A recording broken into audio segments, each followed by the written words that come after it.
మల్కాజ్గిరి పరిధిలో సంచలన ఘటన చోటు చేసుకుంది.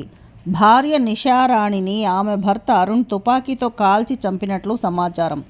ఈ ఘటనలో అరుణ్కు మరో వ్యక్తి సహకరించినట్లు పోలీసుల ప్రాథమిక విచారణలో తెలుస్తోంది. స్థానిక సమాచారం ప్రకారం భార్యాభర్తల మధ్య కొంతకాలంగా కుటుంబ కలహాలు కొనసాగుతున్నాయి.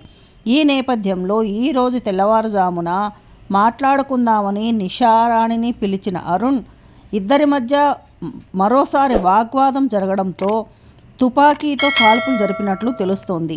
తీవ్రంగా గాయపడిన నిషారాణి అక్కడికక్కడే మృతి చెందింది.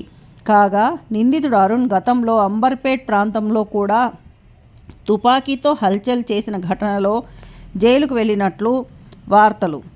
ఘటనపై సమాచారం అందుకున్న మల్కాజ్గిరి డీసీపీ శ్రీధర్, ఏసీపీ యాదగిరిరెడ్డి, సత్యనారాయణ సంఘటనా స్థలానికి చేరుకుని ఆధారాలు సేకరించారు. కేసు నమోదు చేసి దర్యాప్తు చేపట్టారు.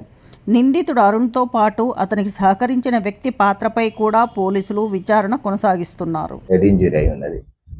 తెలుసుకుని భర్త అక్కడ ఏం లేడు. అయితే అరుణ్ వాళ్ళ మదర్ లక్ష్మమ్మ ఆమెను ఎగ్జామ్ చేసేస్తే మార్నింగ్ 5 o'clock అట్లా చప్పుడిని పడితే అత్తమ్మ అన్నట్టు ఆమె అక్కడ రీచ్ అయ్యేలోపే సౌండ్ వచ్చేసింది. ఆమెకు సౌండ్ విన్నది. ఆమె పోయి చూసేవారికి అక్కడ పడిపోయినది. అరుణ్ అక్కడ పారిపోయినప్పటికీ వెళ్ళాడు. భార్యపై అనుమానం ఉన్నట్టు తెలిసింది. కానీ ఎందుకు ఎక్కడ అనేది ఎగ్జాక్ట్ కాజ్ అనేది మేము అరెస్ట్ చేయగలిగితేనే చెప్పేస్తాము, ఇమీడియట్గా అరెస్ట్ చేస్తాం. దాని గురించి ఒక 3 టీములు ఫామ్ చేసాము. ఎంత తొందరలో పట్టుకుంటూ అంబర్పేట పోలీస్ స్టేషన్లో ఇల్లీగల్ వెపన్ ఉన్నందుకు వాళ్ళు అరెస్ట్ చేసి జైలుకు పంపడం జరిగింది. అందులో ఒక 1 month వరకు జైల్లో ఉండి రిలీజ్ అయ్యాడు.